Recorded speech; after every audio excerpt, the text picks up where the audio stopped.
I've got an itch I can't scratch, I'm missing a piece that completes a whole part of me, an open wound scar to see. Everybody come here, gather round, welcome to the freak show, the best in town. What the hell's wrong with me? I don't get along with anybody, honestly. I've been living in my own head constantly, thoughts jumbled round, think I need a new lobotomy. Wait, all these thoughts are too negative. I don't wanna get lost in the sedative. Gotta show them what I got, I'm competitive. You know I'm about to go off, I won't let them win, I'll take a stab. I wanna chase a bag, I wanna weigh, I can change all the things I lack. I gotta face the facts, I got a taste in that. Got me obsessed with the rest, I got an itch to scratch. So wait, I'll give up everything.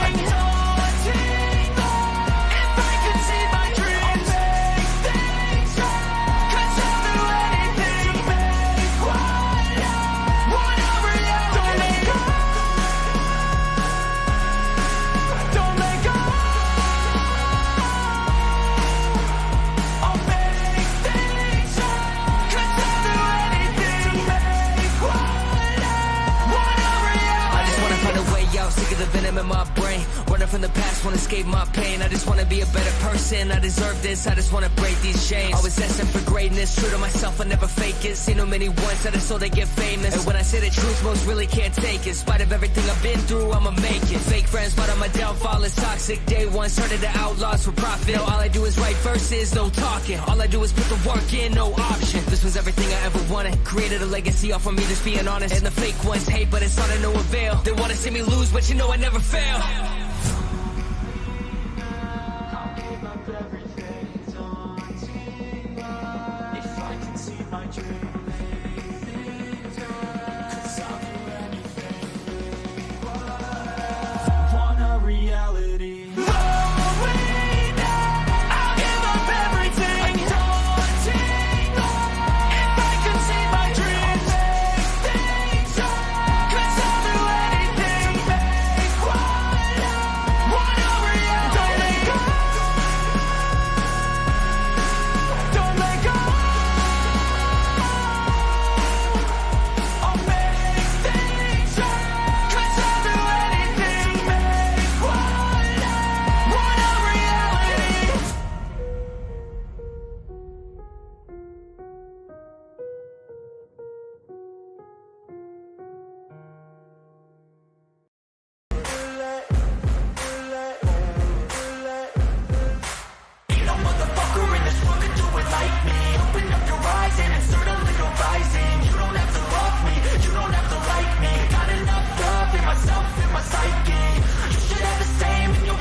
Cruising in my lane fast, call it high speed. I've been working hard, yeah, I've been working nightly. If you think you'll win, ha, not fucking likely. I be taking shots, yeah, cold-blooded, icy. Watching numbers grow is what I call sightseeing. In the front row, run it up when they hype me. The following grows, they know how to ignite me. Call me CEO, I've been running shit right, see. And I ain't playing games, I create my own lane, making pleasure out of pain, turning losses into gains. I'm the boss, I'm making change. I've been rocking this exchange, popping off and risking things. Gonna make a fucking name, I just wanna be famous. But I don't want that cheap fame, no I'm not that vain. I just wanna be greatness. I just wanna be greatness. I just wanna be greatness. I just wanna be greatness. Ain't no motherfucker in this world can do it like me. Open up your eyes and insert a little rising. You don't have to love me, you don't have to like me. Got enough love in myself, in my psyche. You should have the same in your brain nightly. If you wanna taste, bitch, you can fucking try me. If you wanna hate, bitch, you know where to find me. And if you go and hate this, you can fucking bite me. Okay, I'm going off every chance I get. I don't really take a loss, well, I'll admit. That's why I'll make it to the top, yeah, I commit.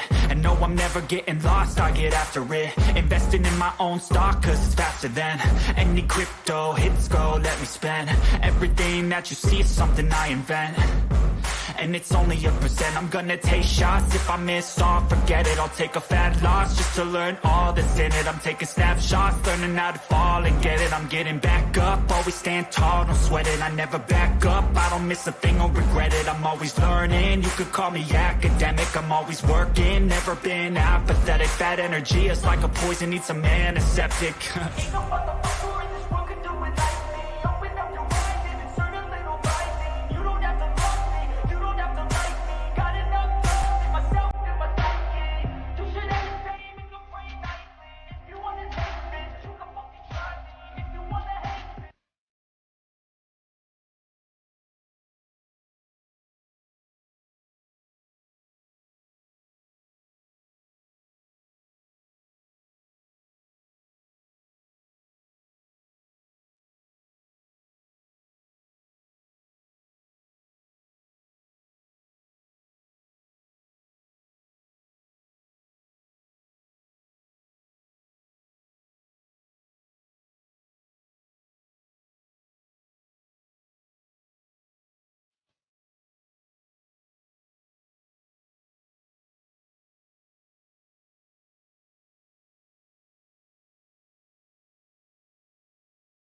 Allie, that music put me to sleep, that last music. Can you hear me good? Looks like it's just me and you, Boo, and the lurkers.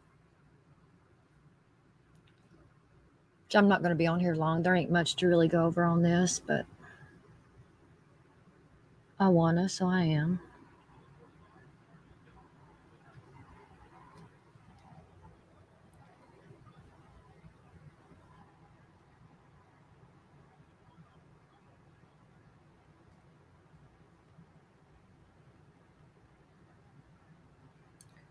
Okay, good deal. I usually do sound good, but I always got to ask that because so many people are muted when they first start and stuff. I've had a wild day. Good day, but wild.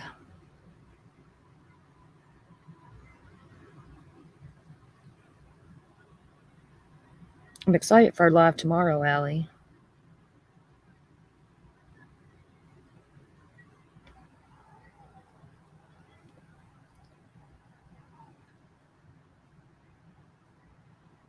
Let me see here.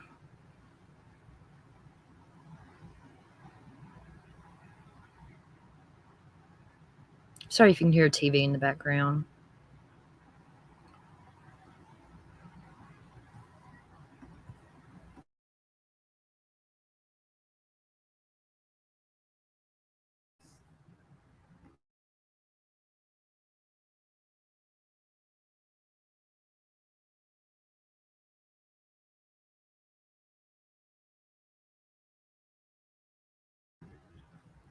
Oh, heck yeah, we're going to have a party up in there.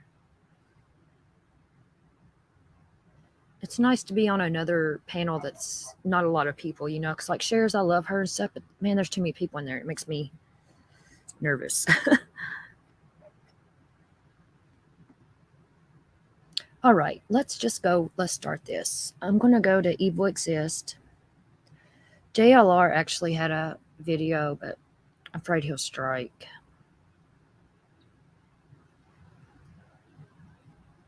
Well, hell with it. Let's listen to it anyway.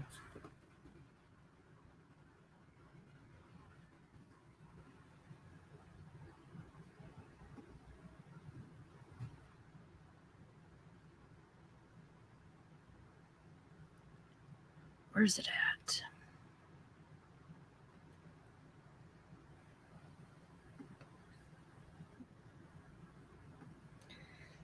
Which I wouldn't say he's really credible. I don't know. This just sounds weird. He got a recording from Jack in the Box.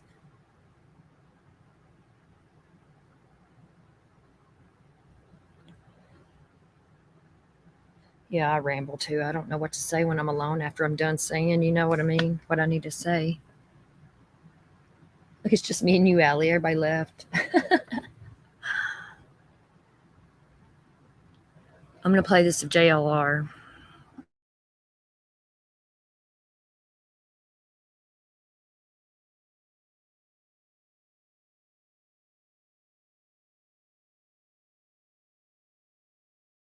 Rich's Investigates. I am covering the Moscow, Idaho Brian Kohlberger case. I have an audio recording I'm going to play for everyone. This is a recording between a customer and Jack in the Box employees. The Jack in the Box in Pullman, Washington, that is right down the street from where Brian Kohlberger lived at the Steptoe Apartments. This conversation was given to me between the customer and Jack in the Box, and it's discussing about the Doordash that was delivered to the Moscow, Idaho home. Yeah, Allie, but you know, he gets a hard time from people, but he does get out there and put the footwork in, you know, and he goes to these places and he does a lot more than a lot of these people do. I mean, yeah, he does some crazy stuff and all that, but you got to give him that, you know what I mean? Like this recording here, I don't know what to think of it. It's a little hard to understand, but during the early morning hours of November 13, 2022, the morning of the murders, where 4 murders happened inside a Moscow home around 4 a.m. That's when the DoorDash was delivered. Check this conversation out, and then we will further discuss. Hey, isn't this the Jack in the Box where they got, remember the Koberger murders in Moscow? Yeah. Xana got Jack in the Box Yeah. from here. We had police officers and feds up and were like asking for our footage and stuff. Are you serious? Yeah, it was kind of crazy. And it happened like there was a couple like they came in here a few days, like not in a row, but there was a few times they were in your house because I don't really know how they found out. Like, And you know, I'm sure that Jack in the Box has been told not to talk to nobody. You know what I mean? And I don't know this. I don't know. Just let me know what you think. Well, because it was like the DoorDash got picked up from here. Did you ever find out like who the DoorDash driver was? I don't know if I've heard personally. I can't do it. I know I made the dude's food a lot though for the guy, and I remember his name very clearly up on my screen. I actually didn't read it. What is it? It's like Brian's something. Brian is like Brian C. I just don't know the last name clearly, but like Was it Brent Kopaka? no, it was Brian Koberger or something like that. I think that was his name. The DoorDash driver? No, not the DoorDash driver. The person that Yeah, the killer's name. yeah. I'm talking about the DoorDash driver. Who was the DoorDash driver? You know the DoorDash driver that was DoorDashing for the murder. And see, Yes. and the name on the order could not have been his because we seen the slip that had Xana's name on it.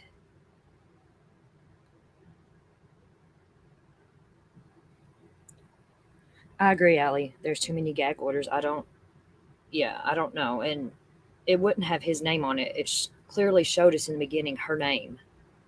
You know what I mean? This just sounds like, I don't know. Hey, Nikki Two Pose Love. Yeah. I don't know what name, but I was talking to her the other day. Who was it? I don't remember her name, Oh, it's a girl. but yeah, she has like black hair. That's crazy. When she came in, she said she Hey, stopped. She hasn't Sonia. seen her in a while. She stopped DoorDashing for a little bit. The FBI was investigating the whole thing. Oh, so she probably had like trauma. Probably a little bit, Yeah. especially being involved in that. I mean, it's kind of weird. She ordered it, or she dropped it off like that. Yeah, So it was a girl. yeah. Oh, I assumed it was a guy this whole time. It was a girl that dropped off. Oh, you don't know her name? I don't. Oh, Yes, Allie, you can order food in other people's name, but they said that the name on the screen was his. I don't know. and she still drives now again. Every now and then I see her. So, do you think Brian Koberger himself was a DoorDash driver at some point?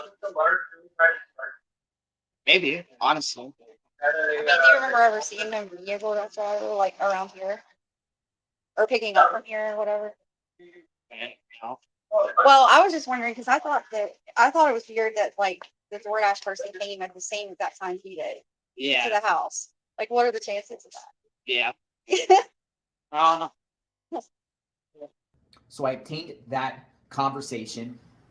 I vetted it. It is coming from the Jack in the Box in Pullman, Washington. So what do y'all think?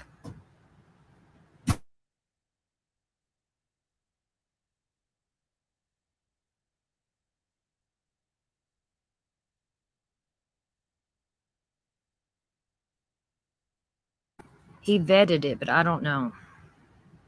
I need to see more proof than just that. His word. I mean, good job to LR for getting up there and talking to these people and stuff. I didn't understand that call one bit. It was all over the place. Whatever it was, whoever it was. Let's see what else he has to say. I think he intercepted it too. He's met him. They was in the driveway, and he's like, "Hey, that's my girlfriend," or something, or you know what I mean. I'll take it, or I believe that's how he got in the house. That's my opinion. I don't know.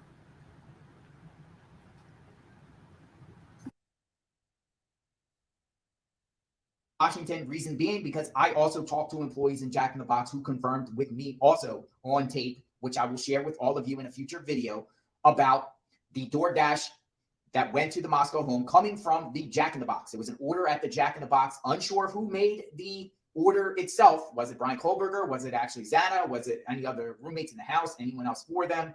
And was this connected to Brian Kohlberger in any way? That is a mystery because the murders happened according to the affidavit of probable cause after 4 a.m., a little after 4 a.m., same time Doordash is going to the door. I personally think it's somehow connected. Others do too. What is your thoughts? Or do you think it's just coincidence that 4 a.m. the Doordash was there around the same time Brian Koberger was there? Covering this case extensively. Check out my Moscow, Idaho playlist. Let me know what you think of that recording. We will talk soon. Stay tuned. I'll be posting more.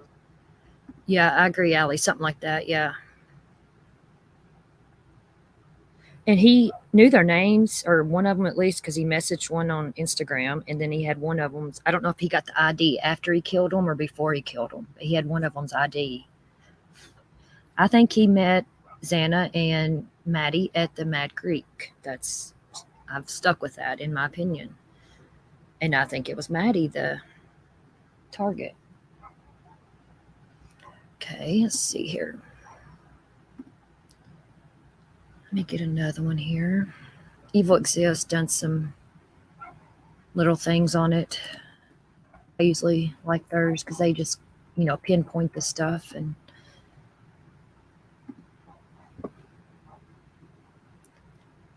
let's see here. This damn barking dogs, and it ain't even mine this time. Let's see.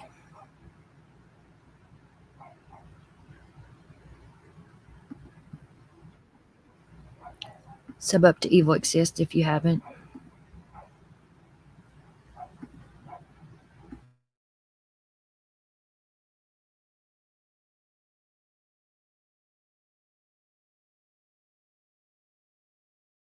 Brian Koberger, the only suspect in the Idaho 4 killings, is behind bars, awaiting the preliminary hearing in June.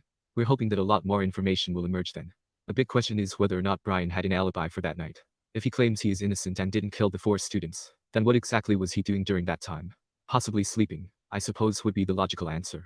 But who can corroborate that, since I believe Brian lived alone? Camera footage and CCTV, like the one of the car riding past the gas station, might be of importance. This article was put out 3 days ago, with a catchy headline, Brian Koberger claims he has an alibi. I quickly opened the article to see what this alibi was, and there was absolutely no mention of it in the article. I guess it was a clickbait type of thing. How disappointing. There are some rumors going around online that Brian and Bethany somehow knew each other.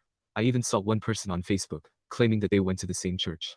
I couldn't find any proof of these rumors. However, Brian definitely wants Bethany to testify for the defense, and it makes me wonder just what she knows. What information does she have that could exonerate him? The info about the naked man, even if true, I don't think it's enough to exonerate Brian Koberger. What about the knife sheath with his DNA on it? Or are they going to make it like Brian was framed by someone else? I want to hear the answers to a few questions in this case, but it will definitely be interesting to see how Brian explains away the knife sheath with DNA on it, and one of the victim's IDs found during the search of his house.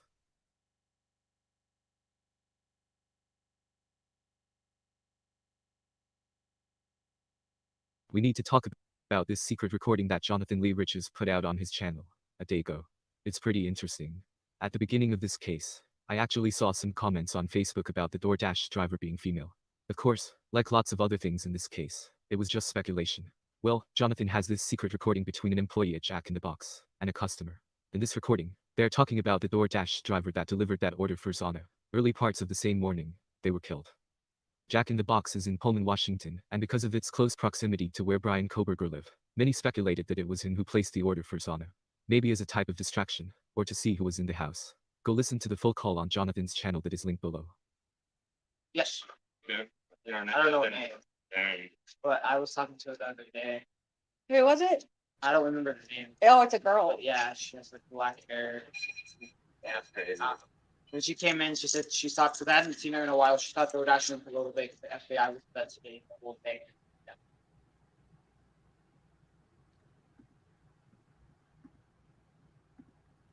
Yeah, I don't know what to think of this. Bethany, definitely something. It could be the ID, Lacey. That could be she was cheating on her boyfriend because she had a boyfriend. I don't know. Right, right, Allie. Because if it was going to make him look worse, they wouldn't be so hard up on her. What's up, Lacey love? Sonia. Right, Allie, and in his car, at that, the white, I don't know. The sheath, though, is just touch DNA. It wasn't like, I don't know, but still, it was his DNA.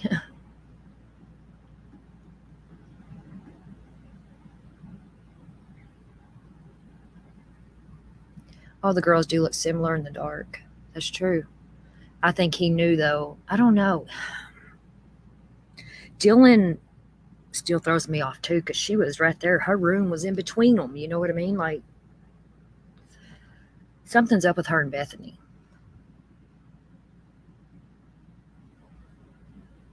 I don't know what to think of it.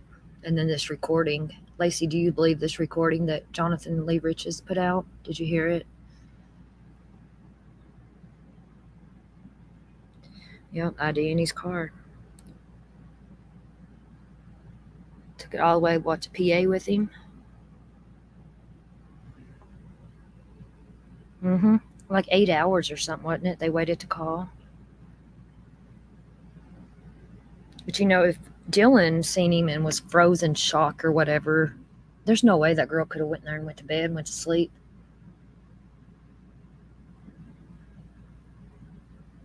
The one they made fun of. What do you mean, Allie?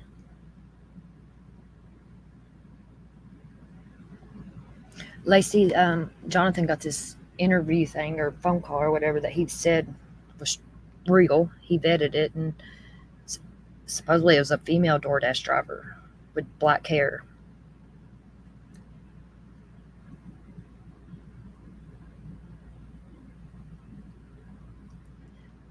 Oh, I think Dylan's the one they made fun of. Remember you talking about she had like that blue wig on in one video or something? She looked like she was puking. And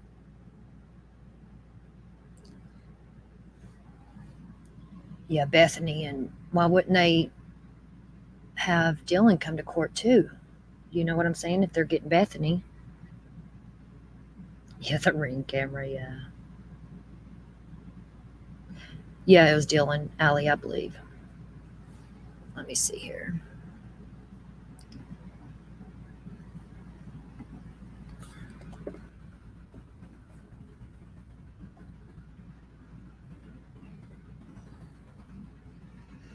I'll find something on that. I remember it. I know what you're talking about now.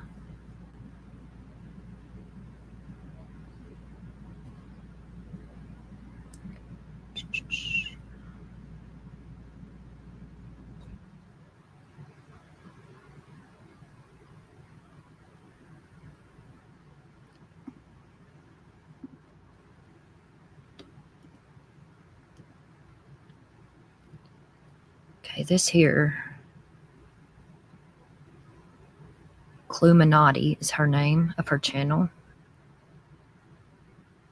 I've never visited it, but we're gonna. It's got that blue hair picture on it. Wacky tacky, hey love.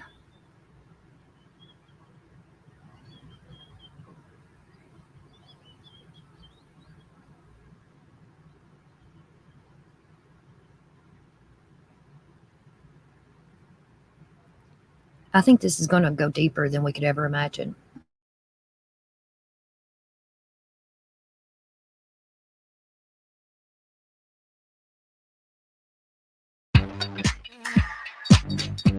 Is it true that Maddie bullied Dylan? My short answer would be maybe.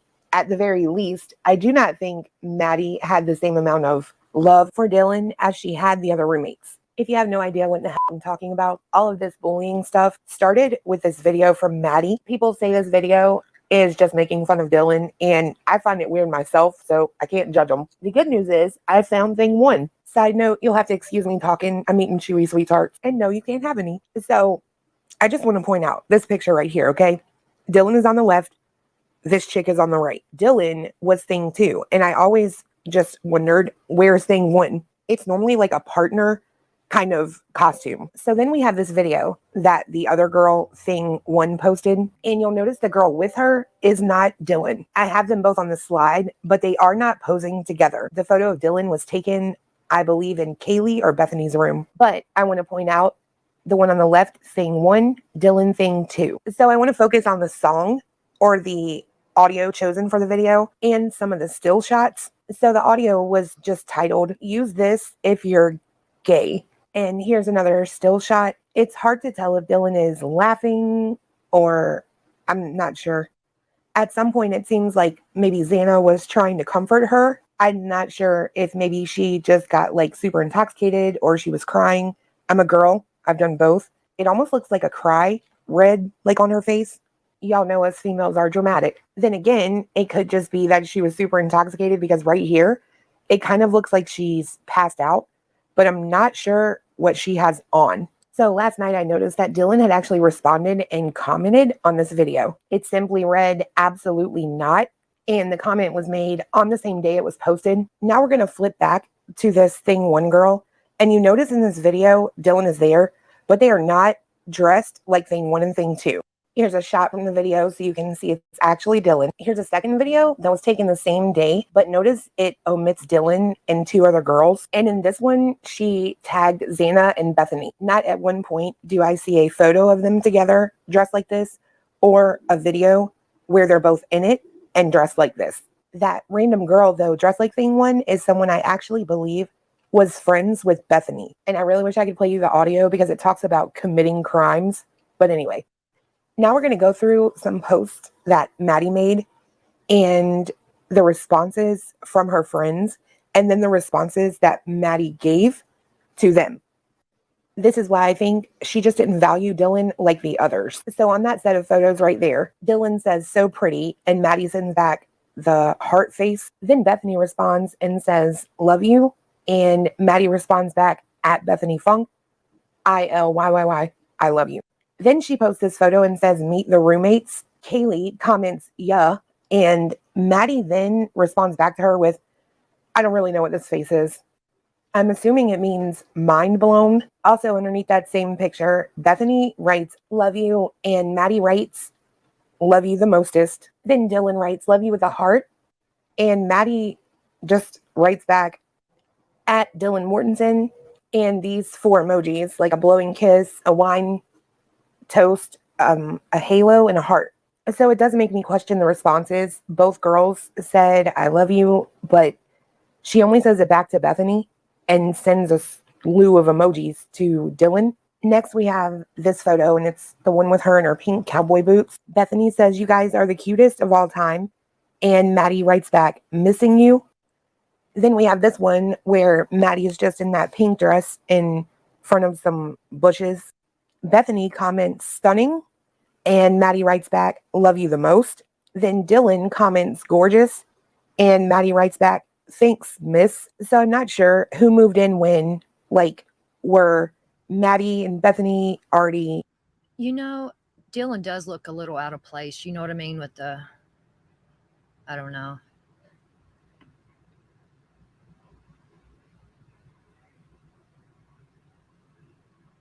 Yeah, I believe you, Lacey, that Bethany's involved. I do.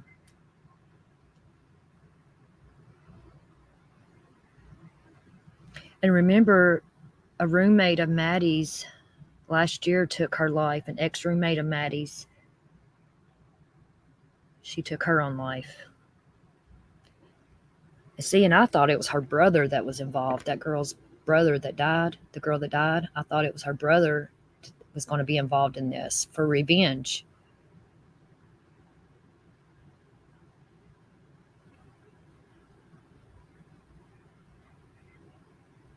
And Maddie just, I don't know, she seemed, I don't know. I'm not going to talk bad about her, but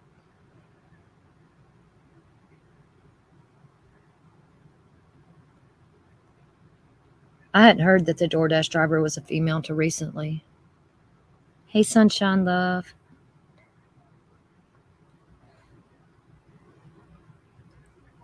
I also heard that Dylan was trans. There's nothing wrong with that, but I don't know how true that is. I don't know. But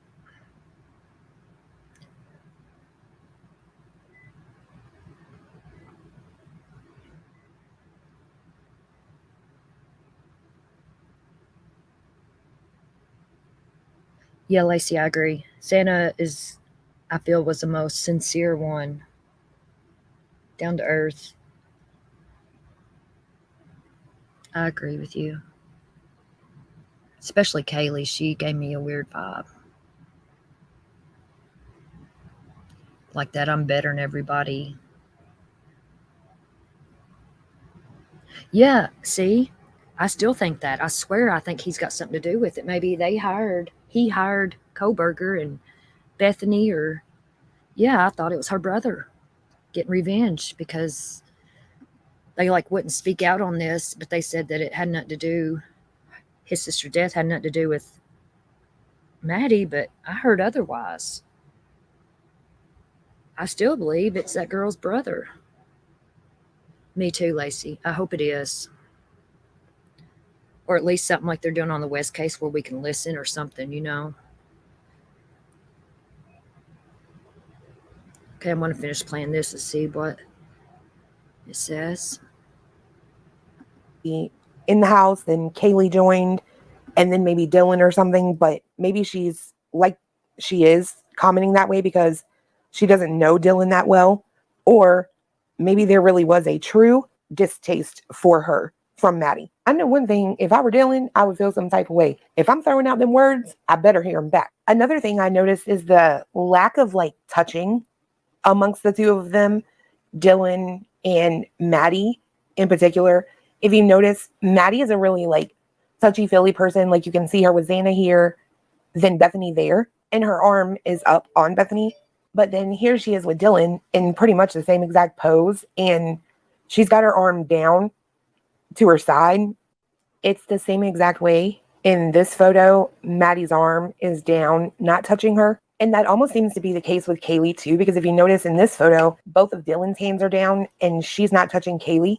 Dylan, however, seems to be a handsy person as well. In all of these photos, we can see that she is touching the other person like Maddie and Kaylee do to mostly everyone else. Something else I found interesting is all of these photos that I have of these girls, I couldn't find one where Dylan and Bethany were together without the group, like alone. Keep in mind that all of these could be from like the college years, but I just find it odd that Dylan's pretty much pictured with everyone, Kaylee, Maddie, Xana, but not Bethany. Just off to me. Y'all live together. Anyway, that's all I got. I might try to do a live because I will not be working this weekend. Instead, I'll be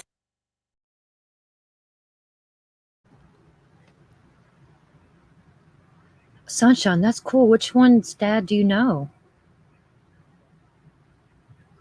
That'd be cool if you could go to the court.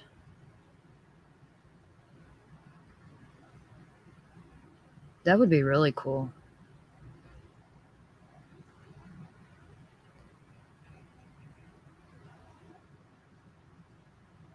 Yeah, wacky. I could see them doing that. But from the way I took it, Maddie's family is pretty dysfunctional too, you know, and I don't know, the Gonzalez or whatever family took her in.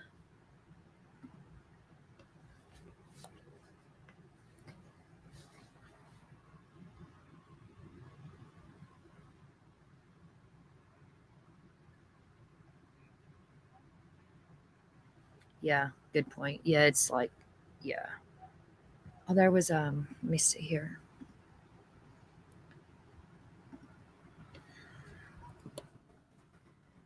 Evil exist here. Evil exist actually because the Gonzalez family is trying to say something, you know, and they've been trying to get the gag order lifted and stuff.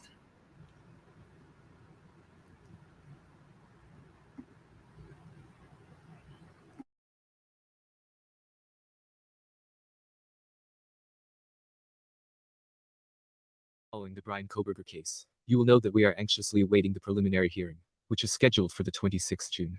Well, there is something else going on before then, and we recently heard that there is a court event scheduled for Brian Koberger on the 25th May at 10 o'clock. That's something new, and has led to a ton of speculation. It's apparently a motion hearing, but what that motion is for, is what people are speculating about. More information has finally emerged, and we now know what this motion is about. The Gonsalves family wants to appeal. Amanda clarified the gag order. There you have it. That's the reason for the motion hearing on the 25th May. They probably want more freedom to speak about the case. It definitely makes me wonder what they really want to say. What do they want the public to know? In my opinion, I don't think the judge will grant any changes to the gag order. They will want to keep as much as they can under wraps until the trial. I guess if certain things get out, it can jeopardize the case. What do you guys think? Should the gag order be amended?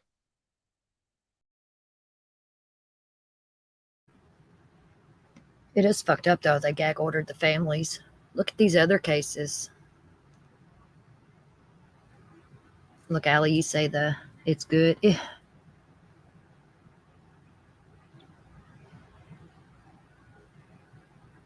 Yeah, I'm glad they're fighting it too.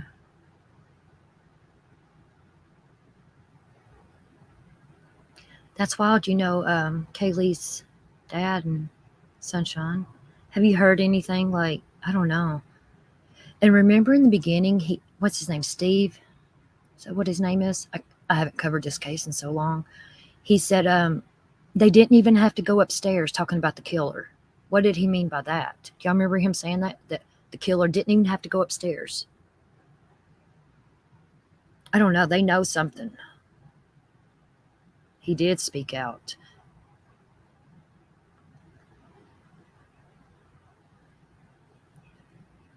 He kind of seemed, I don't know, Steve seems weird to me. I get a really weird vibe from him.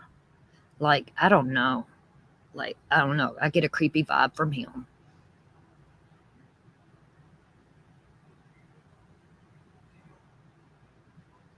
Yeah, I agree.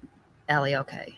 Yeah, it sucks to be quiet. Look at all these look at Don Wells and good God, look at all these people. Why can't they gag order them? Yeah, see, Steve is weird. I got that vibe from him, and he's just, in like the first interviews with the sister that had the baby of Kaylee's, he was just too touchy, and I don't know. I just get this weird feeling with him.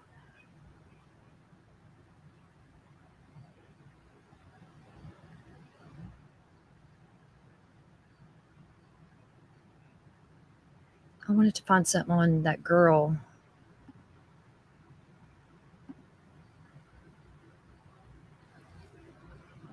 Took her life.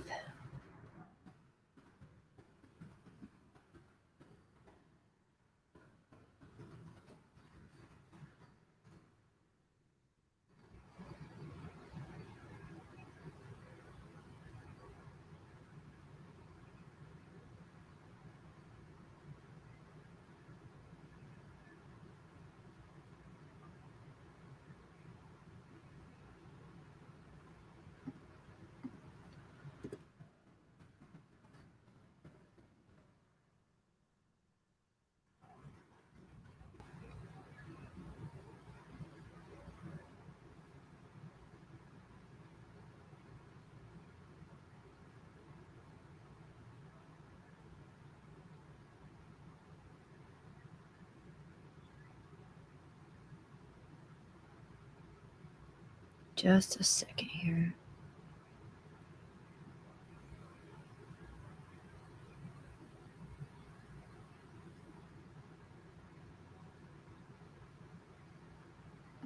Here we go.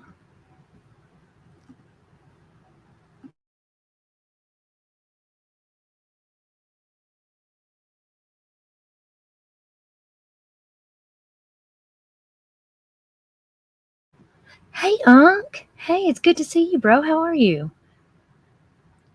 Bro, I appreciate you dropping in here and there, and speaking. I appreciate that. I hope you and your family are good.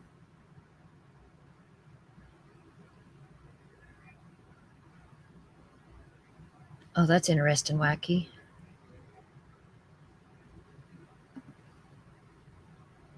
See, there's something there with that guy.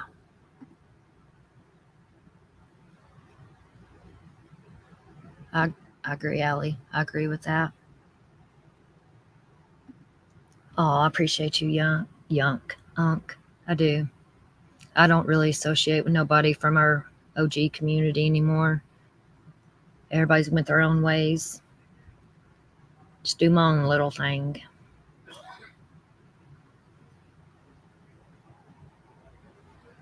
You've always been a real one, bro. All right, I'm going to play this about Hannah Clear, the ex-roommate of Maddie's that took her life.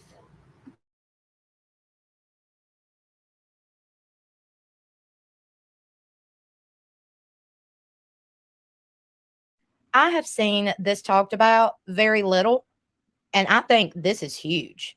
I think this right here, I hope investigators, FBI, and the police are looking into this situation. It has now come out.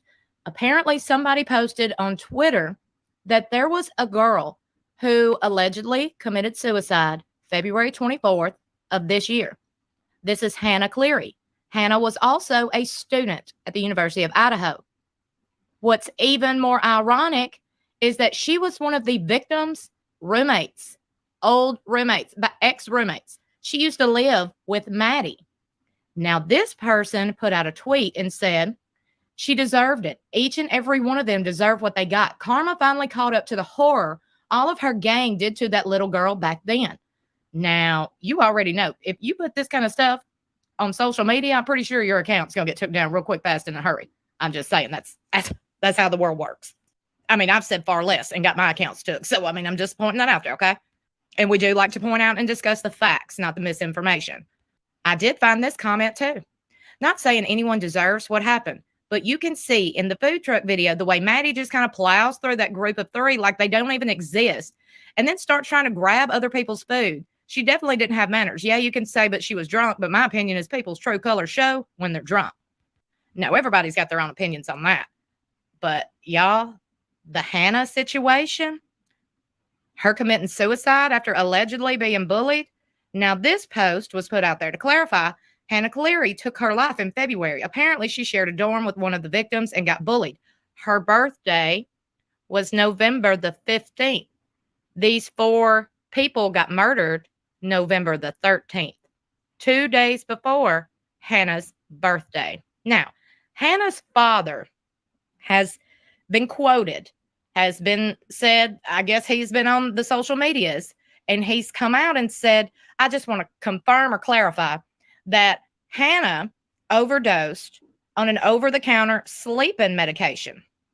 Now, there's been a lot of different people saying, no, she was being bullied. That's why she took that amount of sleeping medication. I mean, look, her daddy said it was an accidental overdose. Now, here's my thing, okay? You think her daddy, if this girl got bullied and she committed suicide because she was bullied, if her daddy, the Hannah girl's daddy, or anybody in her family, if anybody in Hannah Cleary's family had anything to do with this murder of these 4 Idaho students, do you think he would publicly state, yes, my daughter committed suicide because she was bullied by these people? No, because in my opinion, that would put him as a suspect. He doesn't want to be on the suspect list. Now, I do want you to sit back and think to yourself, if your child is being bullied, you're going to have some thoughts on that. Are you not? See, this here blew my mind. This is what made me think it was her brother, because her brother was like outraged. And this lady talking has a point, you know, if he had anything to do with it, why did he come out? Yeah, I don't know. I don't know, Lacey. Because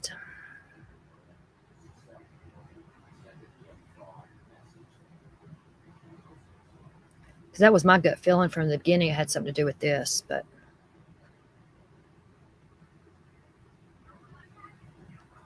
Hey, Thor. Hey, bro.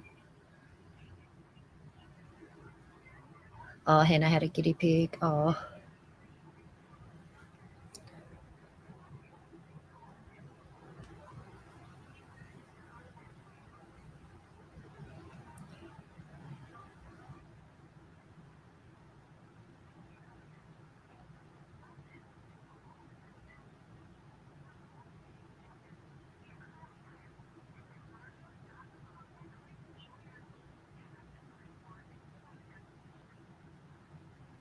I know her brother snapped everywhere. I can't remember what all he said, but maybe she'll tell it in this. My damn squirrel brain. I can't remember shit.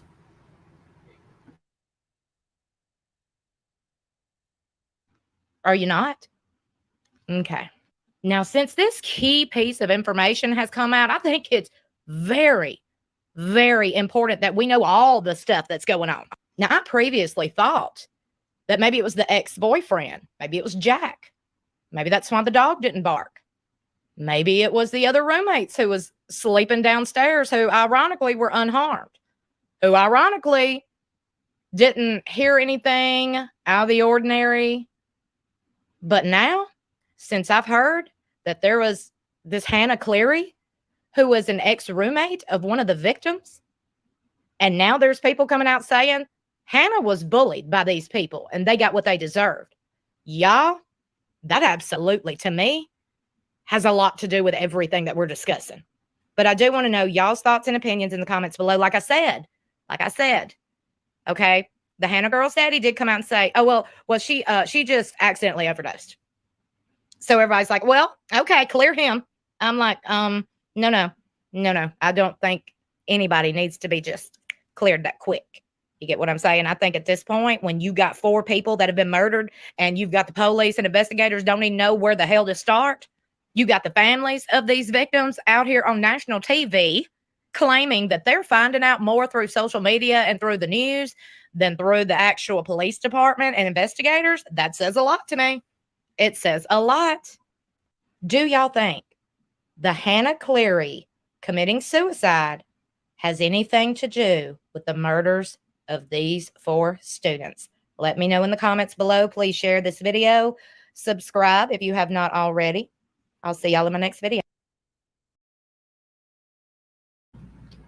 Yeah. I don't know, Allie. I kind of let it go after they arrested Brian. I quit digging into that. I can't remember. I knew his name and everything. Now I can't remember shit.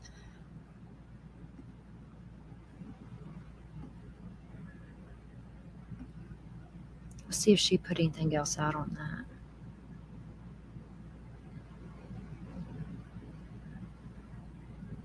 Let's see here. No, that's the only video she put out on it.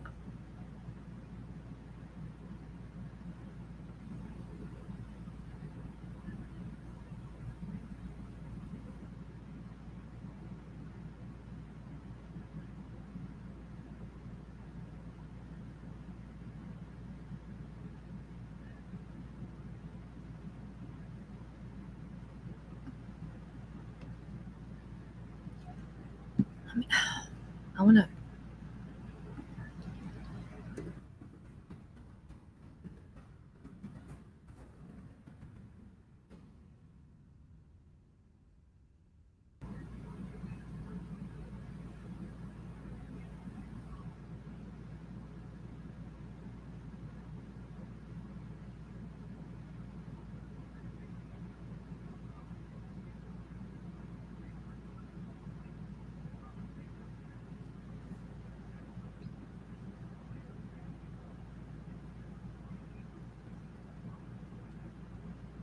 Get all these damn tarot people.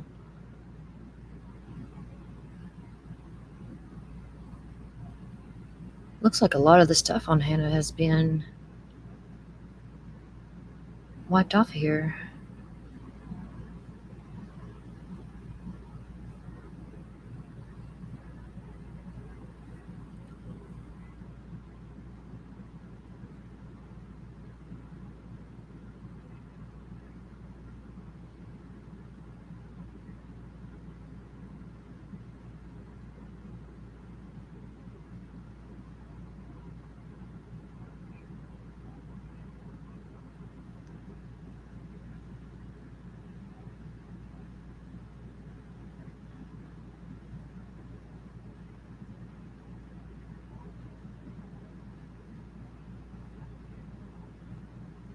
Sorry, y'all, I'm not looking at chat right now.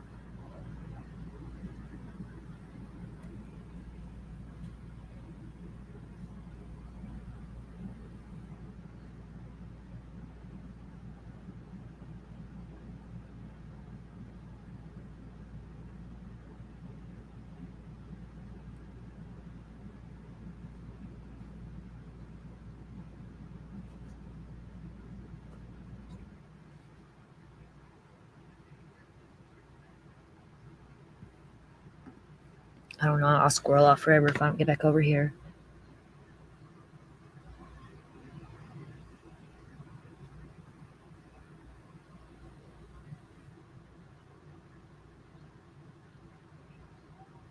Could be, Allie.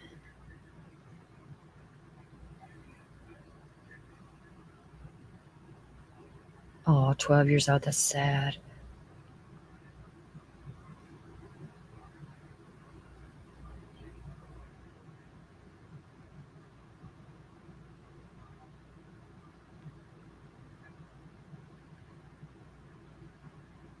Let's see here.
Yeah, I need to find her brother's name and look into that again.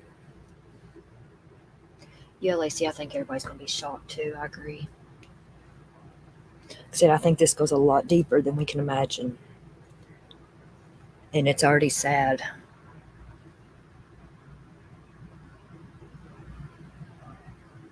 Something's up with Bethany, though.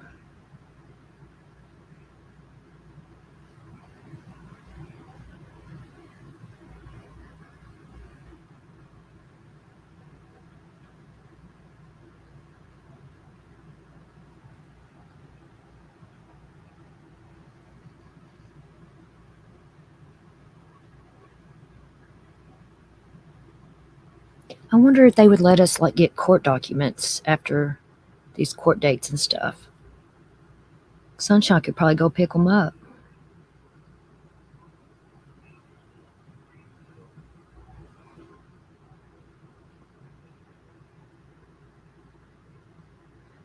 I don't know, Lacey.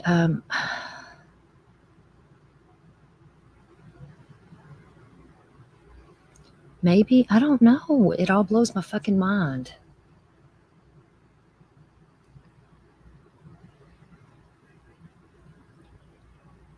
There, like you said, though, there's something with Lacey, with Bethany, definitely. And Dylan's story changing, and I don't know, Allie, if they accept those or not. I've never really got those.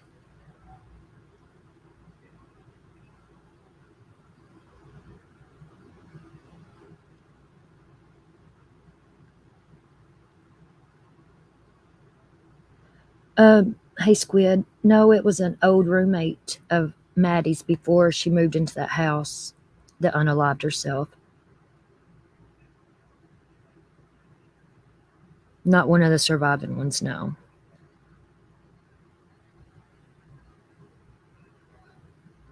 Yeah, it was a year in February. And then her birthday was November 15th, and these murders were on November 13th.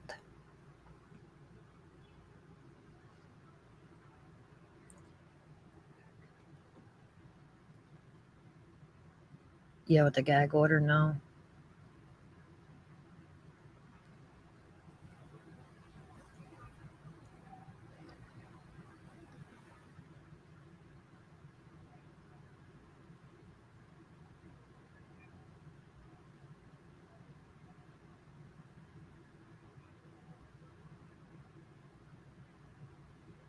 Yeah, Squid, right?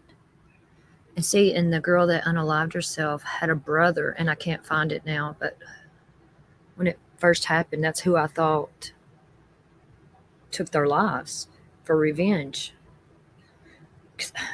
He was very vocal. I'm going to dig into that more.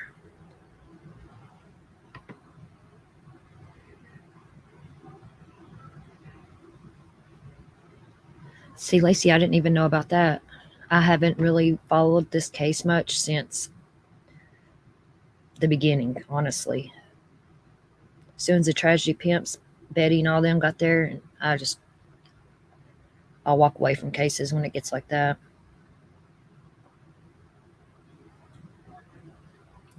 Is there somewhere I can play that, Lacey? I'd be interested to hear that. And if there's anything else I'm missing out on, which I'm sure I am because I haven't followed it.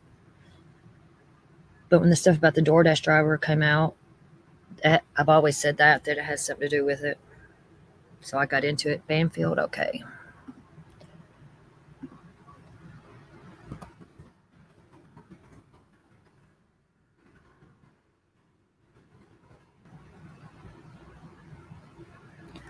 Oh, okay. Let's see.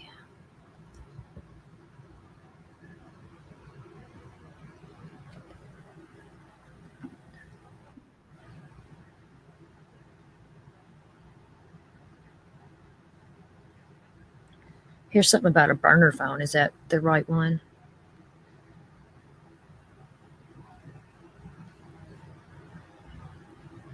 Yeah, I'm still sticking with the Doordash driver, Lacey. I'm still sticking with that. Something's up with that Doordash.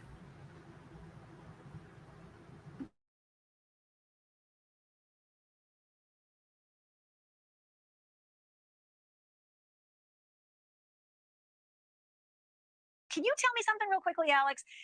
I just mentioned to the, our viewers who are watching right now that Lori had 18 different phone accounts, but I didn't even mention the burner phones. What's the story on the burner phone? Who has burner phones except for like drug dealers and criminals and me? I have one, but like, what was the burner phone story? Well, that's what the prosecution will tell you, right? The only people that have burner phones are criminals that are trying to hide their misdeeds or people that are trying to cover up and not let other people that they're associated with know about the things that they're doing.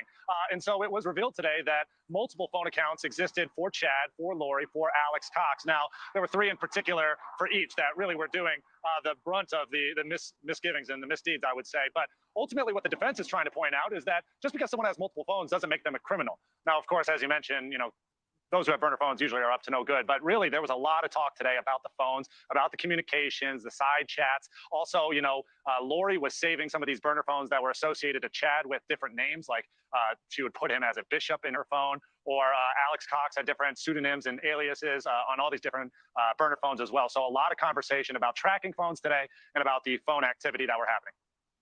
Well, I just want to be really clear. I am not a drug dealer or a criminal, but I have a burner phone because I've actually been calling Brian Koberger in jail, trying to get him to, consider returning a call. And he hasn't so far. But Alex, you'll be the first to know if Brian Koberger calls me back. You and Brian Enton. No, you can just keep trying. That's what we do. Alex, awesome job. Fantastic. Way to go with the exclusive interview. Thank you for watching. Go to. Oh, wow. She's a weirdo. And she's like been getting some of this quotation inside info. Remember, what was it?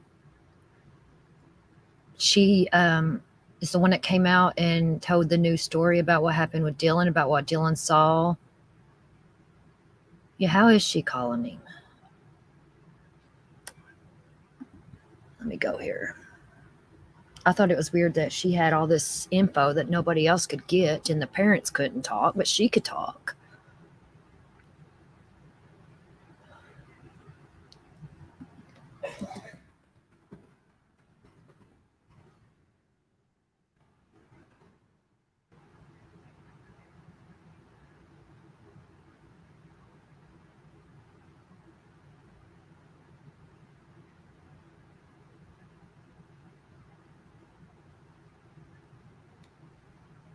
Here it is. I thought this here was weird too.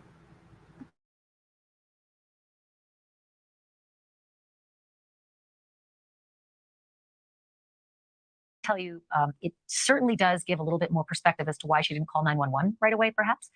We're told that Dylan actually mistook the noises that she'd been hearing. Remember, the affidavit said that around 4 a.m., she could hear some noises up on the 3rd floor, thought it was maybe, Kaylee playing with the dog, Murphy. Didn't think a lot more than that. But ultimately, a few moments later, she heard a lot of noises. She opened her door and effectively kind of yelled out to her roommates, calm down, like cut it out, keep it down. You guys are being loud. I'm trying to sleep. It's late. Thinking that there were roommates horsing around. that perhaps all that noise that she was hearing was just them, being boisterous and still in party mode. It was late Saturday night, early Sunday morning. So she then closed her door and went back to bed, but within minutes, perhaps sort of roused again by noise, opens the door again, was going to say something again to the effect of, keep it down already. It's the middle of the night. And that's when she sees the figure coming towards her. Now, this has been a big bone of contention for a lot of people. Why, if you saw some shadowy, terrifying figure walking towards you, would you just close your door and go back to bed and not call the police? And the characterization to the source who spoke directly with her after the murders is that she didn't think that figure was anything other than just part of the horsing around, maybe one of the partiers, maybe somebody who was a friend of one of the other roommates that was making all the noise. But it, startled her nonetheless to see a man in the middle of the night, dark, walking towards her. Thank you for watching. Go to News Nation.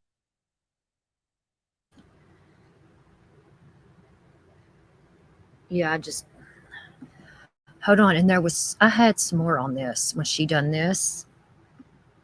Let me go here. What channel is it? Okay. I don't remember what channel I covered this stuff on. Let's see.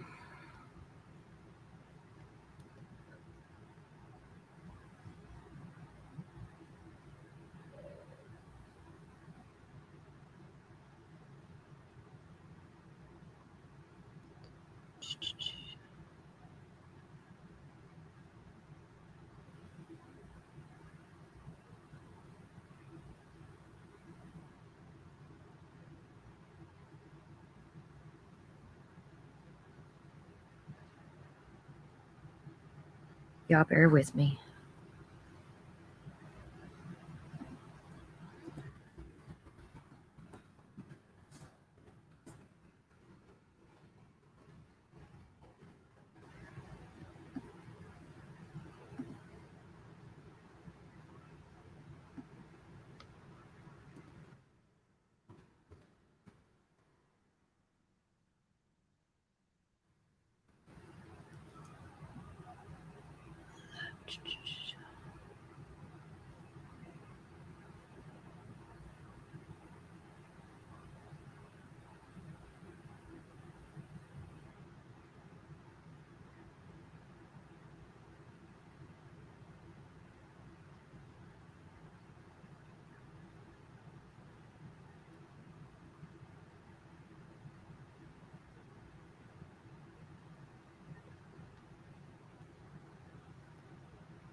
Yeah, she's weird for reaching out to him.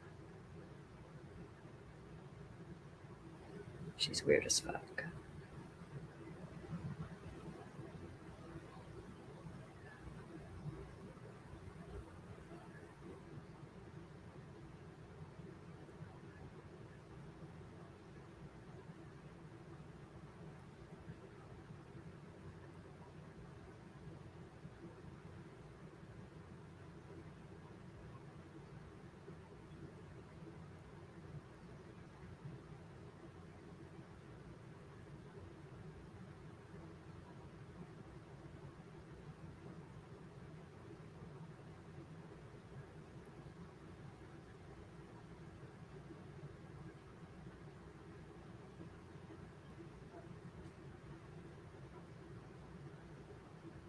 That's why I want to do true crime on one channel, because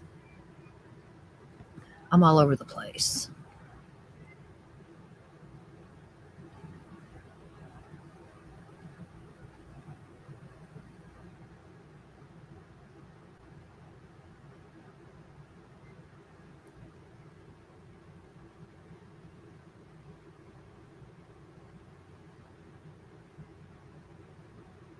Okay, it was a live I did. We're just going to briefly go over that. There's a part in it I want y'all to listen to.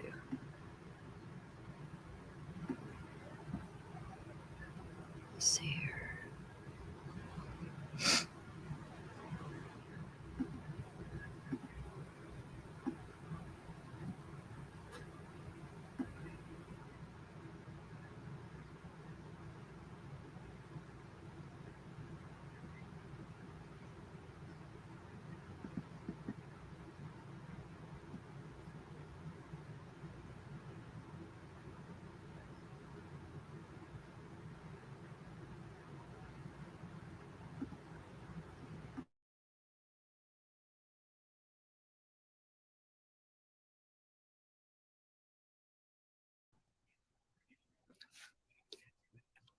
I love you.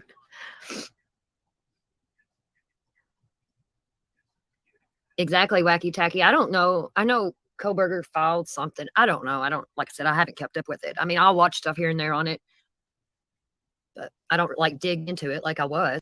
She's giving out information and she just milk it fucking dry, man. But I don't know. I think Ashley Banfield needs to shut the fuck up, in my opinion, because she's giving out information and she shouldn't be saying it. It could fucking jeopardize the fucking trial.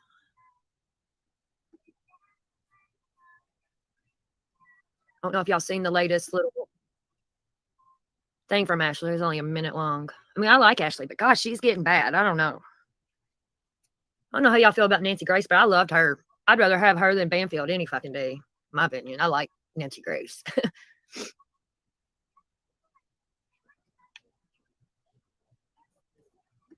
Right, wacky tacky. That's what I'm kind of waiting on too. You know, June when it really starts, because right now I don't know. It's just I don't know. To why she didn't call 911 right away, perhaps. We're told that Dylan actually mistook the noises that she'd been hearing. Remember, Kaylee, moments later, she heard a lot of noises. She opened her door and effectively kind of yelled out to her ring that, being boisterous, and within minutes, perhaps down already. It's the middle of the night, and she saw some shadowy, terrifying figure walking towards you directly with her after the murders. Is that she didn't think that figure.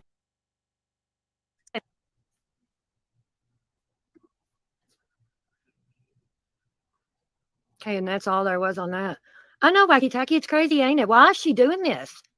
I mean, I don't know if this information is true or not, but if it is true, she's kind of putting. I don't know.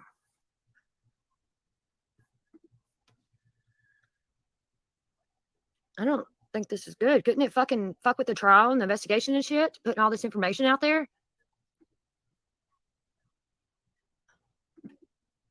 4 weeks ago, a month ago, by somebody. I seen this.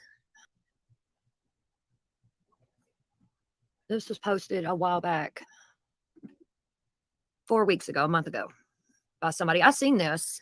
Somebody shared it or something a while back, and I thought it was just somebody fucking yapping their gums, but it kind of goes with there is a gag order, Ella, I think, like on the family and the lawyers, because I know Kaylee Gonzalez's dad and them are trying to do something because they put a gag order on the Gonzalez family law now. I think they're hiding shit because from the families, because like Xana's family now is wanting questions Ethan's family. Everybody's like, yeah, she got a big head for sure, Frank. Okay, now let me play this other little thing here.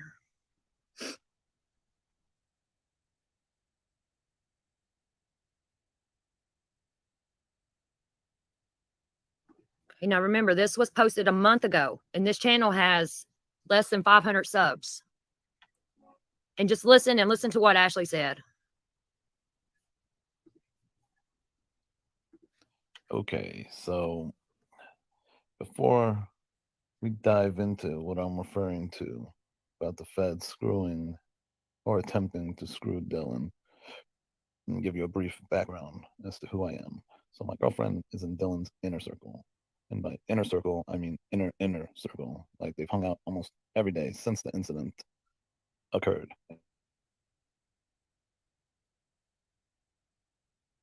Supposedly, because all of this is actual firsthand factual information. Where should I start to clear things up? First of all, there's a lot of misconception about Dylan suffering from PTSD or trauma or any of that. None of that is accurate. In fact, when we tried to console Dylan after the incident, she's the one that was laughing at me and my girlfriend and I, talking about we're so weird when we tried to give her a hug and stuff. So she's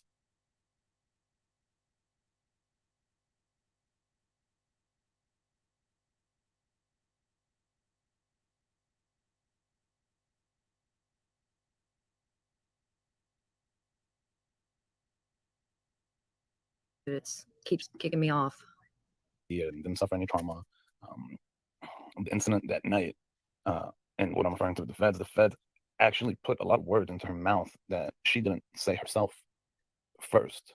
So there was a lot of leading statements that they were insinuating to her, and she was really scared the first few days, obviously, after the incident occurred. So like the reason none of it makes sense in the affidavit is because it didn't really happen. When she saw the individual, she was just standing in a doorway, like like anybody who opens the door. It was just she opened the door and yelled at Ethan and Xana and who she thought was their friend. She yelled at them to be quiet. That's what was going on with that situation, and she just went back into the room. She locked the door like usual, and went to sleep. Everything was quiet after she yelled at them, so she didn't think anything of it. For everyone who's creating these random stories about her being shocked or traumatized, she didn't realize anything was going on. And it might sound crazy, it might sound dumb, but she really had no clue anything was going on. They were being a little loud, so she yelled at them to be quiet. And that's it. She locked the door and she just went back to her room. And she didn't want to be nosy or anything. So, she was kind of new to that house, so she didn't want to be nosy and, get all up in the business, especially at, in the middle of the night or early morning. So it's as simple as that. Everyone trying to blow that whole situation into something that's not. So yeah, that's that. And she didn't actually get a real good look at Brian. At the time, she assumed it was one of Xana and Ethan's friend who was just getting ready to leave, who was walking out. She didn't get that good of a look. The feds were really aggressive with Dylan the first few days, which is why she hired the attorney to begin with, because of the treatment of her during the interview, more like an interrogation, to be honest. So that's why she got an attorney, because the way they were talking to her, and they didn't really understand or believe why she's the only one alive when you kind of skip rooms to get to the other two rooms. So she didn't really like the feel of how the the interrogators or the feds were talking to her. And within like a few days after the incident, they approached her with pictures of Brian. It was like, is this the guy? Do you think this is the guy? This is definitely him, right? And they were almost leading her to believe this has to be the person. And she wasn't really sure, but they kind of put those words in her mouth. It's almost like, they were insinuating it so much to where she was like, yeah, I think, yeah, no, it's definitely him. And that's when they just kind of like ran with it. So what you see in the affidavit, it play out.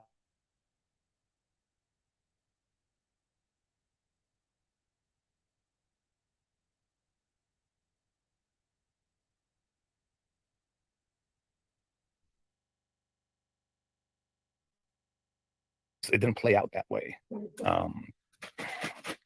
So Dylan's attorney and her, and actually all of us, are pretty upset at how they threw her under the bus in the affidavit. When's the last time you've seen a witness or like a snitch in a case, their actual names being mentioned? The fact that they didn't redact it. We all think that the feds and prosecutors threw her name in there purposely to apply more pressure, because Dylan was really wishy-washy during the interrogation, and with them, putting these words set in stone on paper, it kind of puts a lot of pressure on her now, because everyone views her as like some star witness, the star of the case. So that's what we all believe, that she kind of is getting screwed over by the feds and the prosecutor, because now she has to testify and she has to say kind of what what words they put in her mouth instead of what she actually believed, and what she actually knows happened, like with her own words, not words that were shoved in her mouth. So yeah, her attorney's pretty upset.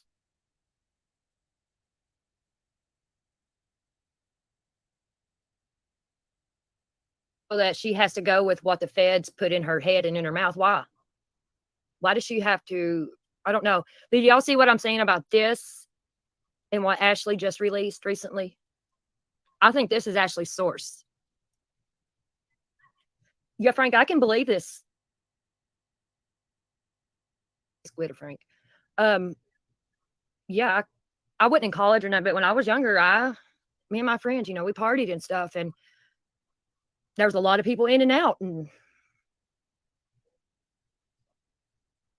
yeah, Jody, like, why would she have to lie? That makes no sense to me. But I think this is Ashley Banfield's source, in my opinion, because it's kind of the same story that Ashley put out. And remember, this video here that I'm playing now was posted a month ago, 4 weeks ago. Yeah, I can see that, Squid. They've screwed this whole fucking case. I have a feeling he's going to walk or something. I don't know.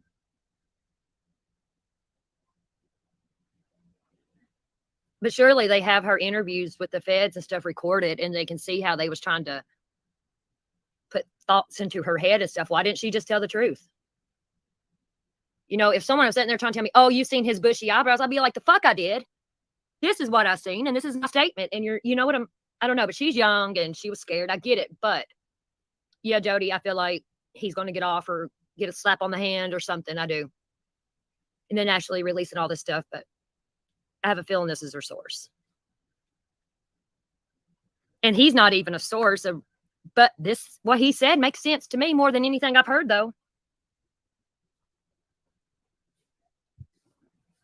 And I have a feeling if this is true, you know, they said that she opened the door the first time and yelled for him to be quiet because it was late. I think that is when he was upstairs doing Ian, Kaylee, and Maddie, and he heard Dylan yell. And that's whenever he went downstairs and he's like, oh shit, there's witnesses, you know. And he probably didn't even think to go to Dylan's room because Dylan's door was probably shut and lights off. And Xana's room was probably had lights on. So he went to where the lights were. Because in the first pictures and stuff we saw of the house, the lights and everything was on in every room. And, you know, they can't turn the lights off and on in cases like this because it's a crime scene. So the lights were obviously on when Xana and Ethan got killed. And I think whenever Dylan, the first time she yelled out, in my opinion, Brian heard her because he was upstairs, slaughtering those two. He heard Dylan yell, knew somebody was up, went downstairs, saw Xana's bedroom light on, you know, because it was dark in the house, or I don't know. I did not see his wiener, Frank. He's probably got a big one. All the fucking weirdos like to have big ones. Look at the fucking murder weapon. All right, let's finish listening to this. So it's not like she's identifying somebody she didn't see. It just didn't play out necessarily like, oh, bushy eyebrows. She saw bushy eyebrows, you know, and was able to 100% identify him, you know. It's just initially when, you know, detectives and Fed came in and took over the scene had been contaminated so badly by the local authorities when they first came, first responders. They stomped all over the place, contaminated the scene. You know, all the, you know, other people that were at the house, they were, you know, walking up and down the steps, you know, to make sure what they're seeing is what they're really seeing. So, I mean, this is a scene that was really badly contaminated. So to equal the playing field, the Feds feel like, you know, having a star witness is, you know, is critical here. But just the way she was being interrogated initially was, it's kind of crazy. It's not what you guys think. They weren't being all sensitive and gentle to her. They were really accusatory and kind of, you know, pressured, you know, put the press on her. Thought that she might have something to do with it because it just didn't make sense to them why she's the only one alive. And on top of that, didn't see anything or really hear anything.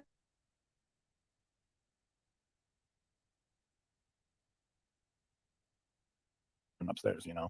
So I think that's pretty much everything I've covered. So yeah, just to go over the whole, you know, suffering trauma, she was shocked that she saw him walk past her. Like, it's not as dramatic as you guys think. Like, he was already halfway towards the kitchen and walking out. And for all of y'all that are scratching your heads, yes, police do lie. They've kind of thrown everybody around the ringer through this whole case from the very start. And you have to think about it. Why would a survivor, a victim, have to hire an attorney? Obviously, they were mistreating her pretty badly as they're interrogating her. You know, especially now throwing her name in the affidavit like that. You know, that's all because they're pretty upset she hired an attorney to begin with. And because they want to put a lot of pressure on her from the public for her to be the star witness. But aside from that, she's doing good. She's the same old Dylan. Yeah, no, there's no trauma, PTSD, anything. You know, she really feels for, you know, her friends who are deceased. And, you know, she does beat herself up a little bit about, you know, not being more involved in the situation that night. But, you know, realistically, I mean, something like that's not going to cross your mind that something like that's taking place in your house. You know, so yeah, she does feel for the family, and you know, she's really saddened by the whole situation. But as far as her as an individual, she's still the same person. She's not like a traumatized individual, you know. So yeah, I think I pretty much covered everything. And let's see, yeah, no, that's everything. Hopefully this video doesn't come off sounding crazy, and clears up a lot of questions everybody has. All right. All right, now I'm talking in real time. Sorry. Right. See, Lacey, that's what I was getting ready to say. How does she not have trauma and PTSD? See, it's this, I don't know. This was way back at the beginning, kind of. Yeah, there's no way she does not have trauma and PTSD. There's no way she's just going on about her normal life. There's no fucking way.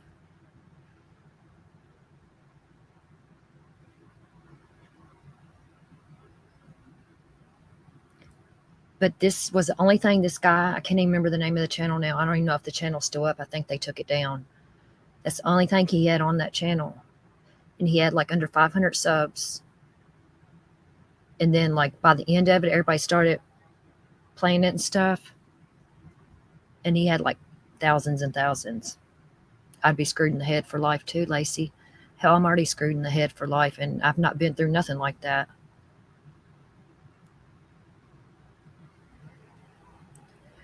And he said that his girlfriend or whatever is best friends with Beth or Dylan, and he spends every day around her. I don't know.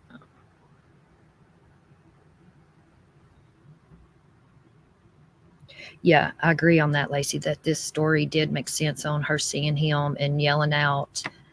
And like I said in the video replay thing I was doing, like I said, he could have been upstairs slaughtering Maddie and Kaylee, and he heard Dylan yell out, and that's when he went downstairs. And like the light, Xana's light was on when they died because they left all the lights on in the house that was on when the murder happened because they had to.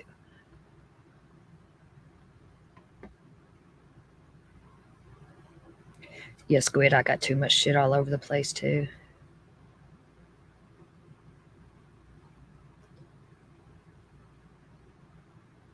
But this was kind of the same thing like Ashley Banfield said.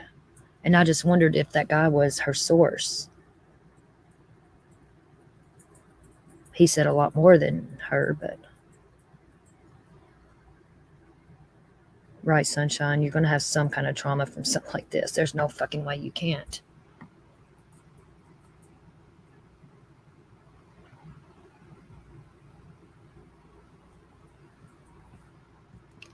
Let me go back here. It did say the channel whenever I first started sharing it here. Let me see.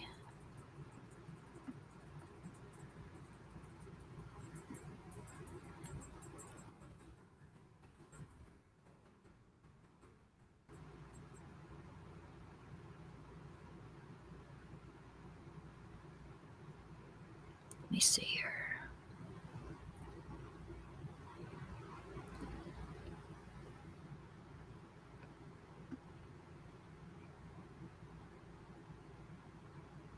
I can't even remember the channel name. I thought it showed it somewhere because my StreamYard kept cutting out here. Let me see here.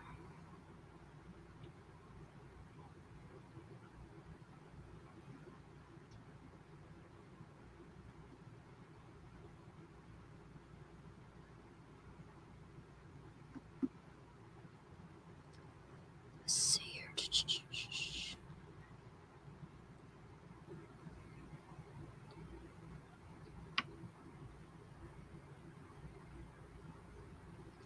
I'm pretty sure they took it down, the channel.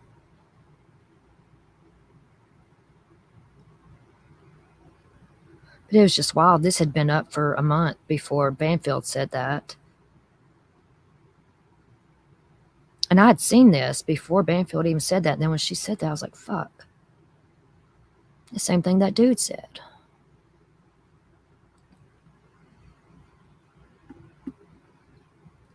Yeah, I don't see it. That's all I was going to play on that.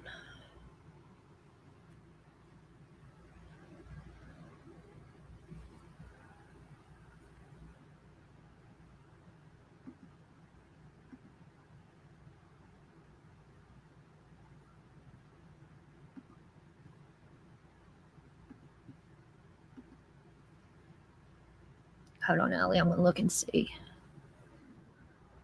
Yes, that is it. Because I'm sub to it. Yes, that is it. Hell yeah.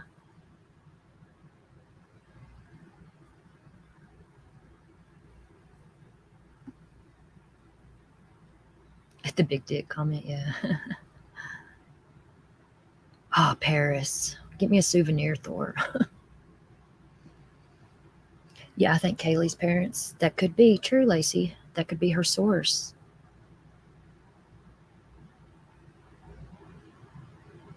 I want to travel with you, Thor. Get me the fuck away from here. Flat Earth. I'm kind of a flat earther. I'm not like full blown like a lot of people, but I kind of believe it's flat.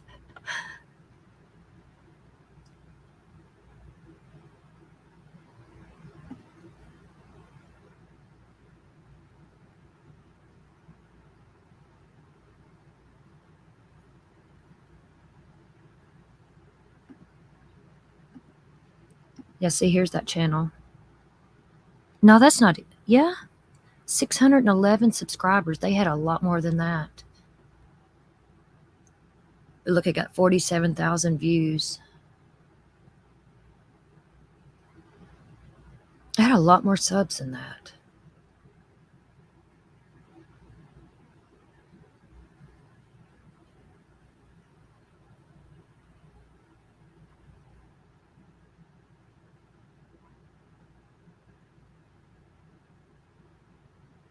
Predator or Prey is the name of the channel.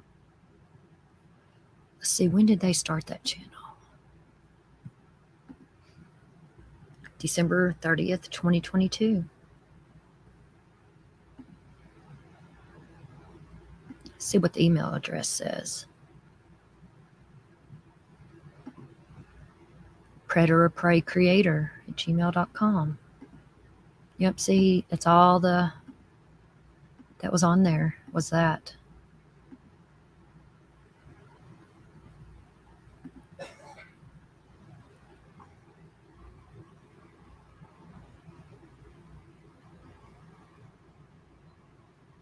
Come and visit Maine.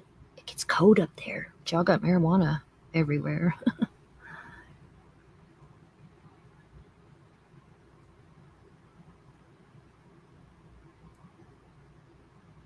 Oh, that's interesting, Squid. I can't get off in any more conspiracies and stuff.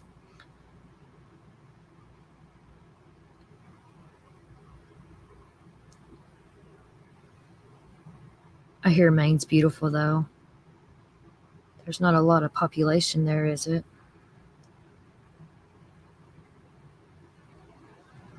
Oh, you got a passport, Squid? Yeah, you need to get one and come see me.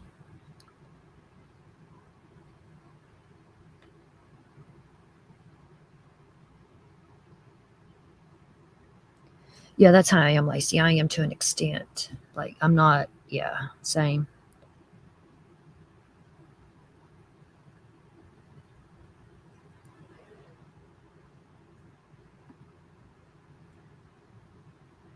Oh, I bet it is. Any harbor. I love harbors. I love the water. Ooh, the Garden of Eden.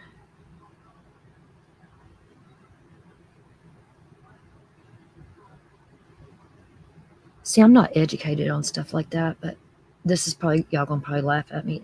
Is there people on the North Pole? Have they ever been there?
Sorry, I muted. My dog was barking.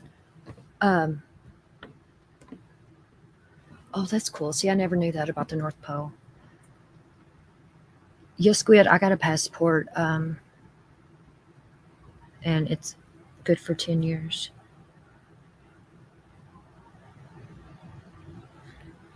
But I don't have like the full passport. I just got one because I went on a cruise and I had to have it because I went to the British Virgin Islands.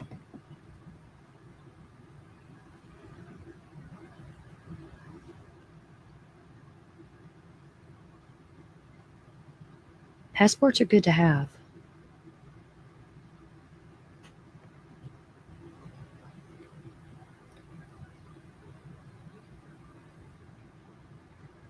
I don't believe people's been to the moon either, Lacey. I don't know. But I'm not real educated on all those things.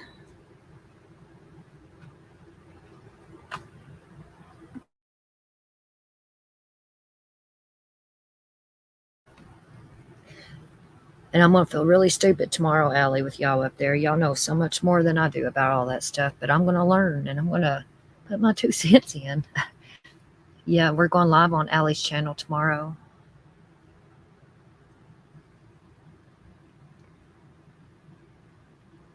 Don't tell her what, Thor. I'm sorry, this chat is like, there's a 10-second lag and I get stuff after y'all say it. And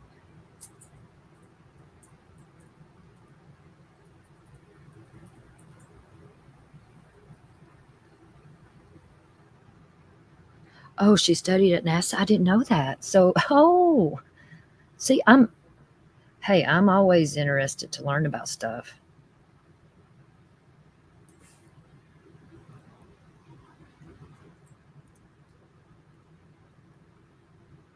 It'd be interesting to pick her brain.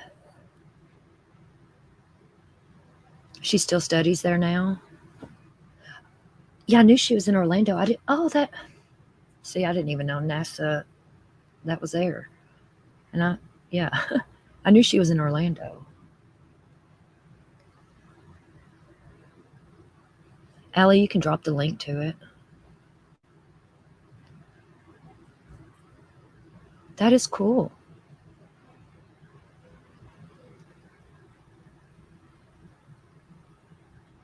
That's where, not in Orlando, but Zanime works at NASA too.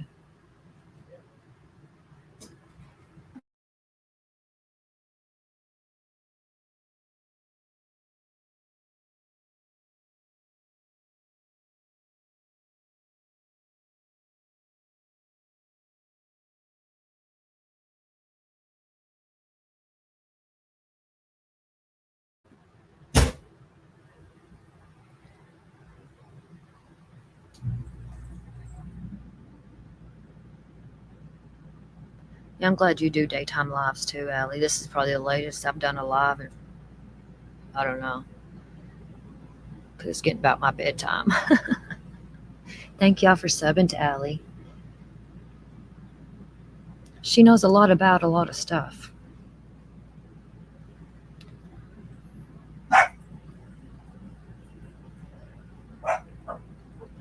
Those my dogs again. Hold on 1 second.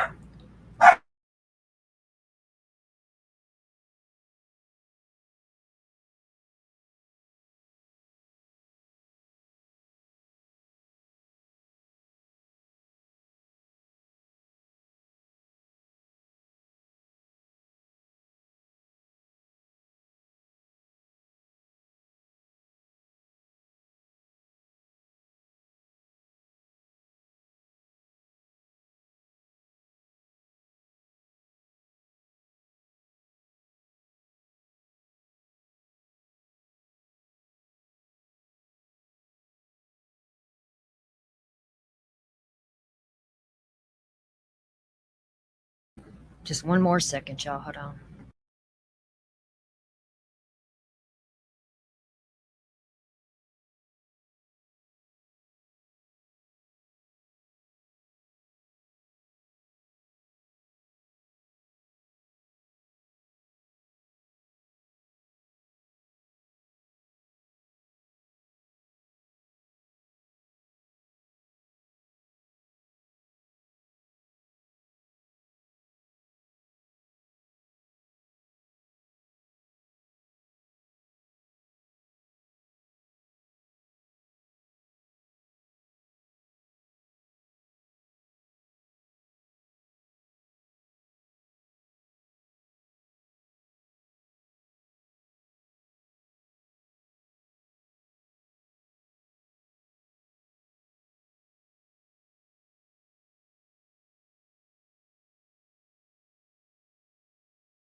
All right.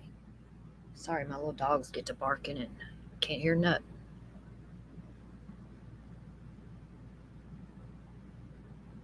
Allie, the one you done, that's, of course, I was up there with you, but I had people at my door and I had to leave. I didn't get to finish it. Don't tell her about the moon dog. You travel a lot, Thor. You're a traveling man. Do you travel alone?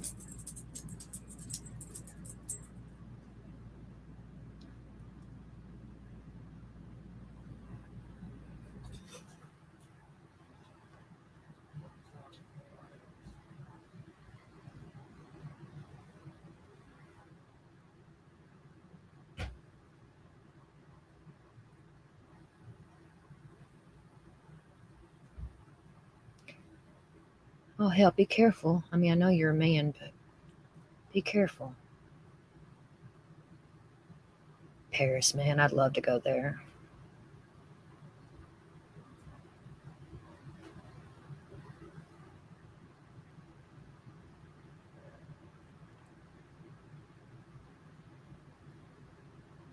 Oh, cardiologist. I need to see a cardiologist, actually. I didn't get no insurance, though, and it sucks. My heart, like, skips beats. Like, when I lay down, I don't know, it's weird. It's done it for years. And sometimes I feel like stuff that runs up my neck. I don't know, it freaks me out, but I went to the hospital once over it, and they done it, I think it was an EKG, and it didn't show nothing, but I didn't have a heart attack or nothing. And I'm like, well, my heart's still ticking.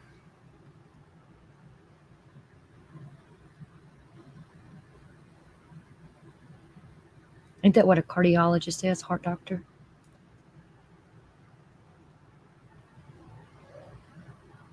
I might take you up on that, Thor. Yeah, I do. I think I saved your number.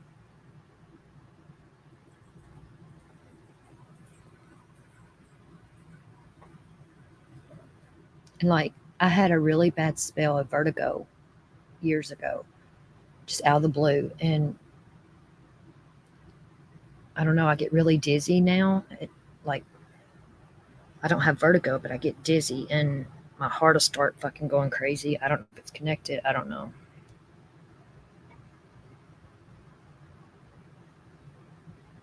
But I think it's just where I've had so much anxiety my whole life. It's run my heart. It's stressed my heart. I really do. Because I am anxiety ridden.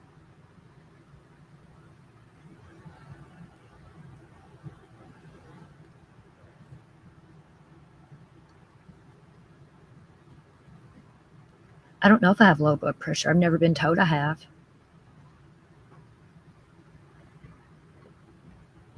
I just woke up one morning when I had vertigo and I was puking and I couldn't walk. I couldn't do nothing. I couldn't walk for like 2 weeks. It was horrible.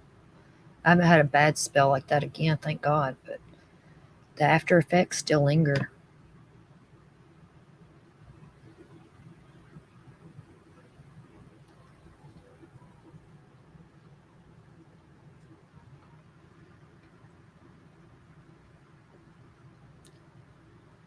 Like I'll stand up sometimes and my head, I'll like hear ringing like sound. Someone said something about POTS. I don't even know what the hell that is, but I don't, when someone says, oh, you might have this, I don't go Google doctoring and stuff because I get myself all stressed out. And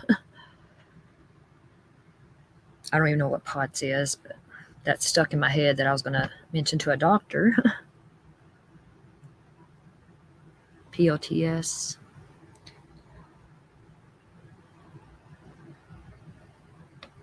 See, I like our little chill chats like this.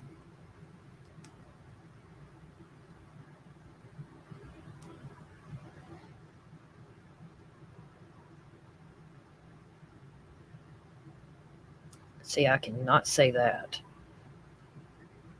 Yeah, I don't WebMD myself, Allie. I don't do that to myself. I don't, because then I will really fucking be stressing.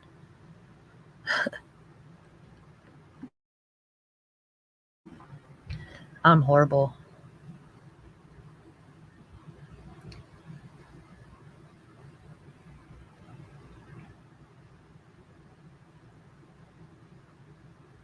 See, Thor knows what that is. So it must be real.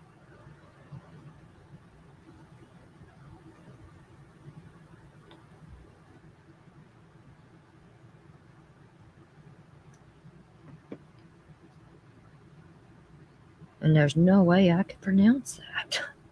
Looks like Kardashian at the end there. Talkies and Kardashians.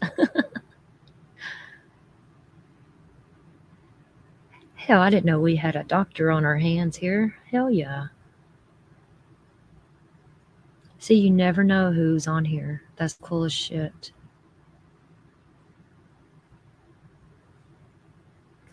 See, that's what somebody else told me, Thor. Doesn't it look like Talkies and Kardashians, Allie? Yeah, someone else told me I might have POTS. I've always kept that in my mind, and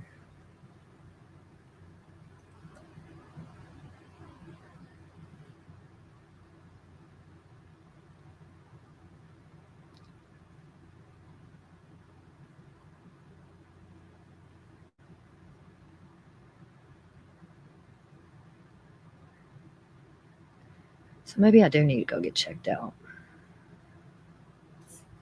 Or do you do telehealth, Thor? No, I need to get my heart checked. For real, I do.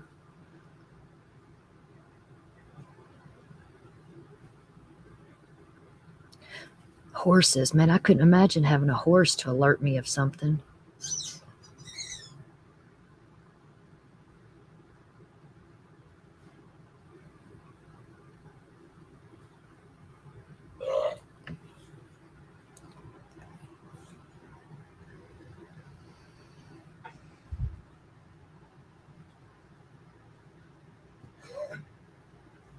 Aw, I love you, Thor.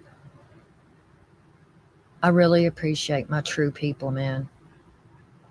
Somebody recently told me, nobody gives a fuck about you, blah, blah. Shut up. Shut the fuck up. Just wanted to isolate me.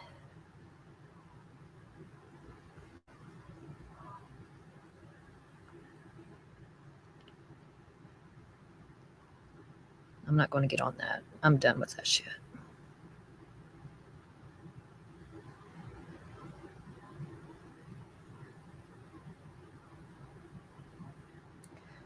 But I think I'm going to end this, get ready for bed. And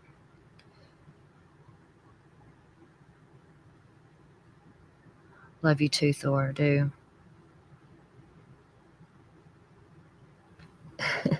That's what it looked like. Talkies and Kardashians. And I love them both. I love Talkies and I love the Kardashians. Yes, I'm a Kim Kardashian fan, big time. I love her. I have from very first season of Keeping Up the Kardashians. I love her.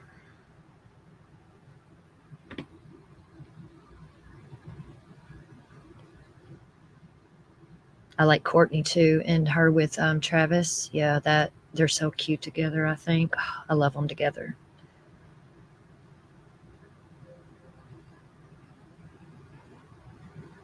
I don't really like Chloe and none of the rest of them, but yes, everybody, come see us on Allie's Live tomorrow, 1:30 Eastern Time. Allie, you can drop the link again if you want to, boo. I think we all got it. Oh, your cousin went to high school, Travis. That's cool, Wacky. I love him and Courtney together. I do. They're perfect for each other. They just look good together. The chemistry, everything about them, I love it.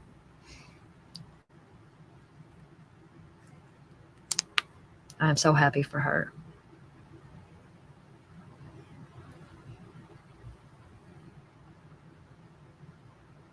All right, I will see you all tomorrow. Good night. Thank you for coming.